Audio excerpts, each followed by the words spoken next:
Welcome miss, मेरा नाम है ओबिटो और आज फिर से लेकर आ चुका हूँ निंजा कामुई को। और आज हम इसके एपिसोड नंबर 5 को हिंदी में एक्सप्लेन करने वाले हैं। तो चलिए इसको शुरू करते हैं बिना किसी देरी के। तो दुश्मन जो कभी दोस्त हुआ करते थे, अब वो दोनों एक दूसरे के आमने सामने हैं और दोनों के बीच में एक लेजर की फील्ड है। अब हिगान जाई से बोलता है, मारी अब मर चुकी है और क्या उसको मारने का ऑर्डर यामाजी ने दिया था। जाई अब हिगान से बोलता है, जो लोग मौत को धोखा देने की कोशिश करते हैं वो लोग हमेशा ही मौत की परछाई में दफन होते हैं और तुम भी जल्द ही मरने वाले हो। ऐसा बोलकर जाई वहाँ से चला जाता है। नेक्स्ट सीन में हम माइक को देखते हैं जो कि ओजा कंपनी के एक्स एम्प्लॉय से मिलने पहुँच जाता है। ये जगह काफी ज्यादा सुनसान होती है। ये देखकर माइक को डाउट होने लगता है, जिसके बाद वो एमा को कॉल कर बोलता है, क्या तुम्हें पक्का पता है कि वो यही छुपा है? एमा बोलती है उसके पास पक्का कोई जरूरी इन्फॉर्मेशन है, इसीलिए वो छुपा हुआ है। आगे माइक एक बिल्डिंग में जाता है जहाँ वो ओजा कंपनी के एक्स एम्प्लॉय जेसन से मिल पाता है। यहाँ दूसरी तरफ यामाजी बाकी सभी निंजाओं के साथ हिगान पर नजर रखे हुए होता है और उन्हें ये बात समझ नहीं आती कि अचानक से लेजर फील्ड बंद कैसे हो गई थी। अब यामाजी बोलता है, हिगान को पक्का उस बैरियर के बारे में पता था और उसे पता था कि वो कब बंद होने वाला है, इसीलिए हिगान बिना रुके सीधा उधर ही भागता रहा। पक्का हमारे में से ही कोई उससे मिला हुआ है। आगे वो निंजा बोलता है, हमें हिगान के लिए इतना वेट करने की जरूरत बिल्कुल नहीं है। मेरे हिसाब से हमें सारी फोर्स को हिगान से लड़ने के लिए भेज देनी चाहिए और जब वो मर जाएगा तो हमें इतना इंतजार करने की जरूरत पड़ेगी ही नहीं। इस पर उस सीईओ की सेक्रेटरी बोलती है, अगर हम हिगान से सिटी के अंदर लड़ेंगे तो बहुत ज्यादा नुकसान होगा, इसके लिए हमें हिगान को टेस्टिंग रूम की तरफ ले जाना चाहिए। यहाँ सीईओ को उस निंजा का प्लान पसंद आ जाता है और वो बोलता है, हाँ, तुम बिल्कुल सही कह रहे हो, हमें हिगान पर नजर रखनी चाहिए और इससे हमें काफी ज्यादा फायदा होने वाला है। अब यहाँ हम हिगान को देखते हैं, तभी उसे उसी अननोन पर्सन का कॉल आता है और वो बोलता है, यामाजी और उन सब ने तुम्हें सिटी के अंदर आने के लिए अलाउ कर दिया है, लेकिन ये एक साजिश है। वो जल्द ही तुमसे लड़ने के लिए काफी सारी फोर्स को भेजने वाले हैं। हिगान बोलता है, मुझे इससे कोई फर्क नहीं पड़ता, मैं बस यहाँ पर यामाजी को मारने आया हूँ। अब वो पर्सन कॉल पर कहता है, तुम्हें आगे बढ़ना चाहिए और हिगान को डिटेल्स में सब कुछ बताने लगता है। वो बताता है 7 बजे सिटी के अंदर एक परेड होगी और तुम्हें उसके अंदर घुसकर आगे बढ़ना होगा और हाँ, आगे तुम्हारी होने वाली लड़ाई के लिए तुम्हें बेस्ट ऑफ लक। इसके बाद हम वापस से माइक और जेसन को देखते हैं। जेसन बोलता है, क्या तुम भी पैसों के लिए मेरी लोकेशन ओजा कंपनी को बता दोगे? माइक बोलता है, मुझे तुमसे कुछ इन्फॉर्मेशन के बारे में जानना है, उसके बाद तुम्हें पता भी नहीं चलेगा कि मैं यहाँ तुमसे मिलने आया था। जेसन बोलता है, आखिर तुम्हें मेरी लोकेशन के बारे में पता कैसे चला? मैंने काफी सालों से खुद को छुपा रखा है। माइक बोलता है, ये खेल मैं बचपन से खेल रहा हूँ। अब चलो उस टॉपिक पे आते हैं जिसके लिए मैं यहाँ पर आया हूँ। अब जेसन माइक को एक बेसमेंट के अंदर ले जाता है जहाँ पर काफी सारी मशीनें लगी होती है। यहाँ ओजा की सिटी के अंदर एक फेस्टिवल चल रहा होता है और हिगान भी यहाँ पर घुस चुका होता है, लेकिन हिगान की हर मूवमेंट पे यामाजी और सीईओ के बंदों की नजर होती है। और अब जैसे ही हिगान थोड़ा आगे बढ़ता है, यहाँ पर काफी सारी फोर्स उससे लड़ने आ जाती है। यहाँ दूसरी तरफ जेसन बताता है कि उसे ओजा कंपनी से निकाल दिया गया था और उस दिन से ही वो ओजा कंपनी से बदला लेना चाहता है और उसे खत्म करना चाहता है। यहाँ माइक जेसन को सपोर्ट करते हुए कहता है,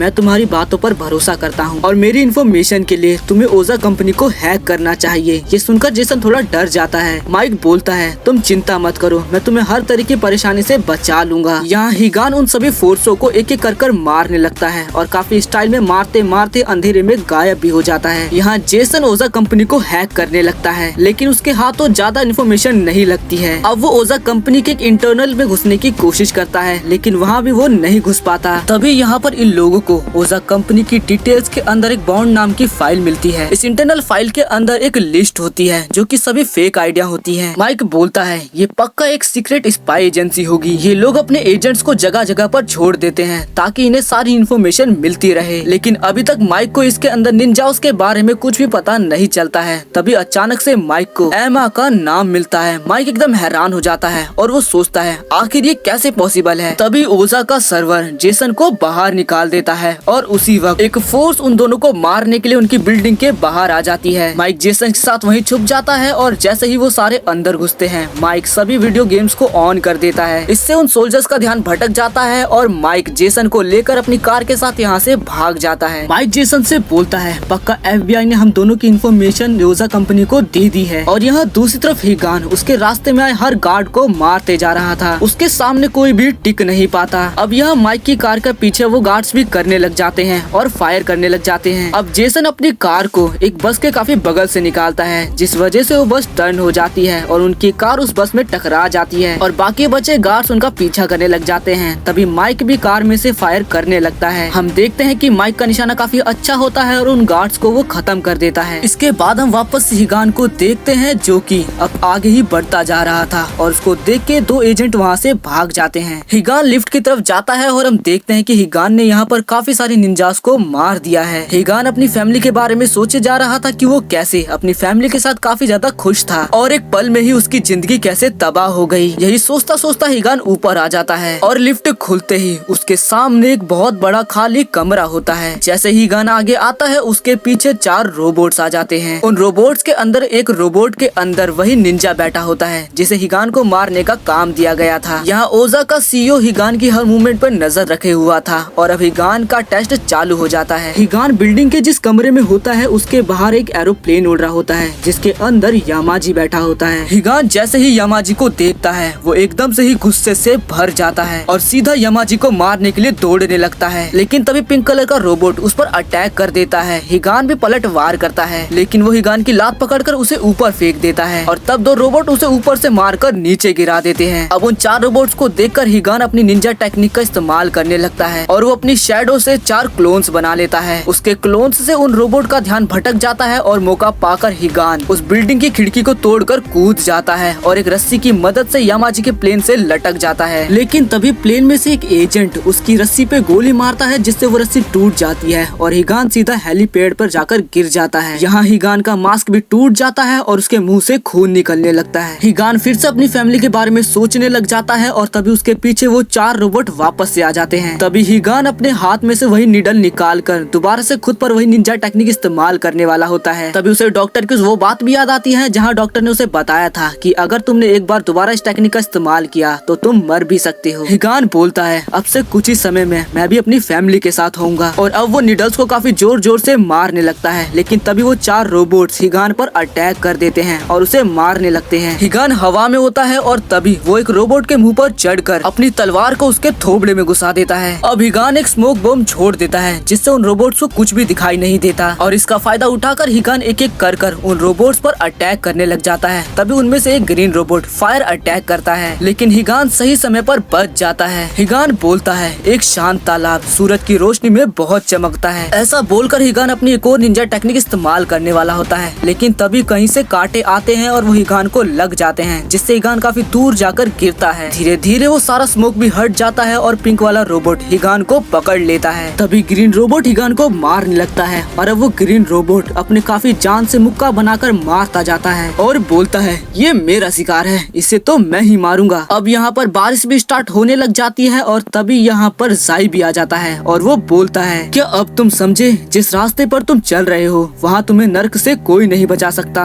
जाई की ये बात सुनकर हिगान खड़ा हो जाता है और बस वो बार बार यामाजी का ही नाम ले रहा होता है और जाई पर अटैक भी करता है, लेकिन इस टाइम तक हिगान काफी ज्यादा कमजोर हो जाता है। तभी जाई अपनी स्वॉर्ड को निकाल लेता है और हिगान पर तान कर बोलता है चलो इसे यही खत्म कर देते हैं। ऐसा बोलकर वो हिगान को मारने ही वाला होता है, लेकिन तभी अचानक से कुछ होता है और पिंक वाला रोबोट बीच में आके हिगान को बचा लेता है। यहाँ हम देखते हैं कि बाकी बचे 3 रोबोट के ऊपर एक डिवाइस लगा होता है जिससे वो काम करना ही बंद कर देते हैं। साई उस रोबोट का पीछा करने लगता है, लेकिन तभी वो रोबोट कुछ फेंकता है और यहाँ पर काफी सारे कौवे आ जाते हैं और तभी एक धमाका भी होता है। यहाँ दूसरी तरफ हम माइक और जेसन को देखते हैं, दोनों ही काफी ज्यादा जख्मी हो चुके थे और माइक को एक गोली भी लग चुकी थी। जेसन माइक को लेकर बस चल रहा था। यहाँ हिगान नीचे गिरते हुए जाई की तरफ देखकर अपनी आंखें बंद कर लेता है और इसी के साथ ये वाला एपिसोड यहीं पर खत्म हो जाता है। लेकिन यहाँ एक सस्पेंस बनता है कि आखिर वो पिंक रोबोट कौन है और आखिर एमा का नाम उस लिस्ट में क्या कर रहा था। इन्हीं सभी सस्पेंस को हम अगले एपिसोड में कवर करेंगे और जब तक के लिए मेरे चैनल को सब्सक्राइब कर ले।